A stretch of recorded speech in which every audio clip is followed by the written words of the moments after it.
Hi everyone, welcome to our YouTube channel. This is Overseas Nursing Bands, and I am Norma.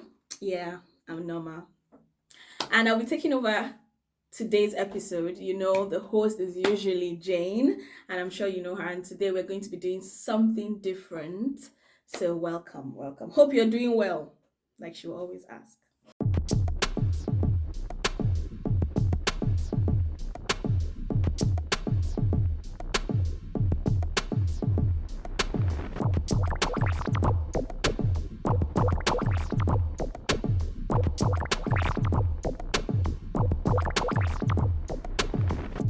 All right, hi everyone. So as you can see, Anne has taken over the channel. We're going to discuss with her and about her experience. And can you introduce yourself? So you are. Okay, I'm Norma. Mhm. Norma, yes, and I'm a nurse, and yes, I studied in Nigeria. All right. So she's a registered nurse, and she trained to become a registered nurse in Nigeria. So can you tell us about that? Okay, being a nurse in Nigeria it has a different experience compared to the UK. For me, it's interesting and can be difficult and yeah, and easy at the same time. The basics, just how it's done is you go to nursing school, then you write certain exams, nursing and midwifery council exams, and then you acquire your license, of course. And did you practice in Nigeria? Yes, I did practice in Nigeria for some time, let's say 2 3 years approximately. Okay. Yeah. All right. So, having been in the Nigerian setting and been in the UK setting in the medical healthcare sector, what would you say? Hmm. It's different. So it's sad, but back home there are certain equipment that we're not used to. So most hospitals still handle patients, moving them by ourselves. But here, this is the first place I had to know about hoist, some equipment you that enables you assist patients. So basically the major practice I would say that is different is one, like I've stated, is the equipment. Secondly, will be the mode of management is Yeah. different compared to that of back home. But then the what's this called? The guidelines, the professional guidelines of how you should treat a patient is probably like the same. Yeah, so nursing is universal anyway. Mm-hmm. If you're a nurse, wherever you go, the basics, the foundation of nursing is the Yeah. same everywhere, but in each place now it's now modified to suit Yeah, the that environment. Exactly. And in the Western world, so to say, is different from the way we treat people in other places. Okay, all right, that's good. So usually, we tell people to come through writing their OSCE all through that process, and there are different. Want to let you know there are different routes to come into UK to um, practice as a nurse if you're trained outside. So, and can you tell us how you went about yours? Okay, for me, I started the process initially from Nigeria. Mhm. I had written my IELTS, Mhm. the normal requirements, like you've already informed the house. Mhm. After getting that, I was also applying for my master's because I've always wanted to further my Mhm. education. So, first thing I did was write to NMC Mhm. UK Mhm. to inform them that, oh, I've gotten an admission to study in the UK, if I can still continue with process of my registrations for NMC UK, and they said this was okay as far as it's not going to interfere with my studies. So I got the approval for NMC UK. I came to the UK for my masters. While I was studying, I went online. It's straightforward actually. Went online, registered, and then did my CBT. Okay. So you can write your CBT. What we're used to is writing CBT. You can write it from Nigeria or wherever you are, and then when you come to the UK, you do your OSCE, which is paramount.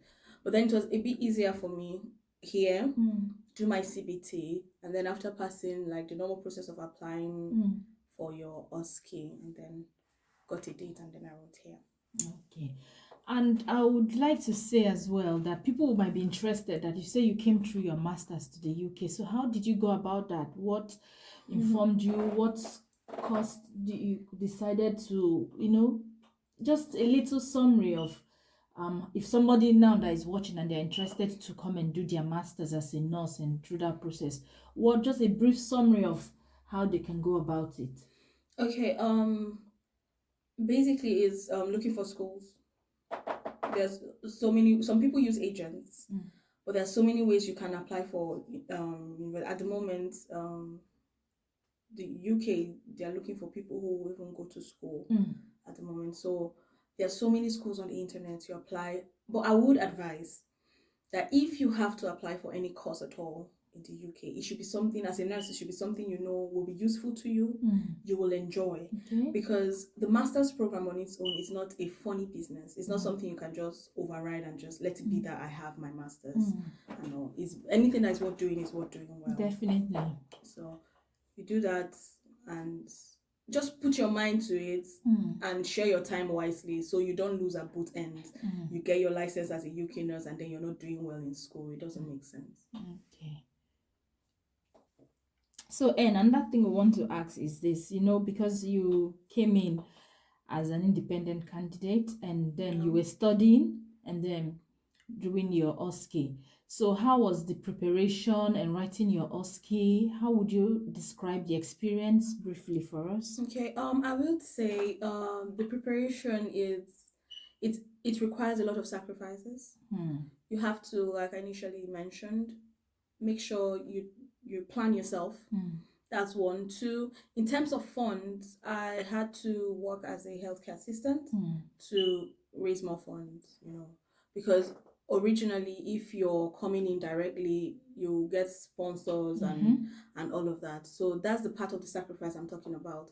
The working hard to get the funds. But if you already have it, it's not going to be a problem. Yeah. Then making sure that your timing it's okay for you, comfortable, and then it required a lot of practice. I did a registration online. There are some people online, you register with them, get materials, learn. That's my friend Jane. We did a lot of practice together, so it requires sacrifices. That's all I can say, really. All right.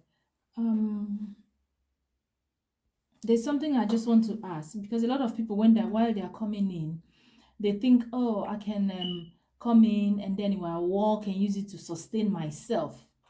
So how feasible is this? Okay. Coming in was with a T4 visa. And with a T4 visa, there are certain restrictions, like you can't work more than 20 hours a week. As compared to coming in directly from Nigeria, where you're giving 37.5 hours. So just so you don't compromise your visa as a student and then get sent back home, you have to pick up jobs that will cover the 20 hours a week while you're doing your schoolwork. Yeah. So this 20 hours work, is it enough to sustain someone to pay their rent? Or maybe they say, okay, they'll finish using it to pay their school fees is it enough for living? Definitely it's not enough. Okay. It's not enough. But like I said, there are ways you can plan yourself. And depending on the course you're doing, when you're on vacation, you can pick up extra shifts and extra hours and, work more. So the best thing is look for good jobs that will give you good pay per hour. I know at the moment the standard minimum wage per hour, I think it should be £8.50 or £8. I can't know exactly now how much it is, but it's within range. So earning £8.50 per hour, for 20 hours a week is not enough to sustain you. So before you come in, you have to make sure you have funds to sustain yourself. Make sure, exactly. That if you want to go independent route.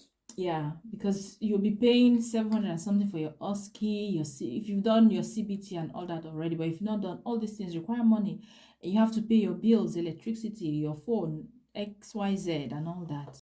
Okay, thank you so much, Anne.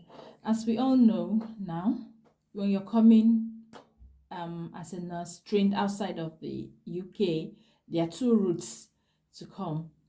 So we have the normal where you get an employer while you're still in your country and come and do your OSCE here, and you can come coming to do your masters to study and also achieve the same purpose. So it's up to you which is more convenient for you to choose, but you know you have more than one option to get you here. All right, what would be your final word? Okay, my final word would be this. Don't allow anybody discourage you to achieving whatever you have to. Hard work, dedication, and being prayerful helps very well. And hard work. Yes. Yeah, hard work definitely. If you are coming, anything you want in life basically involves hard work. So, yeah, if you're not working hard, sorry, it's your last name, your middle name, or your first name, whichever one that you want it to be. Yeah, and it's achievable. It's something you can do. It's all about planning.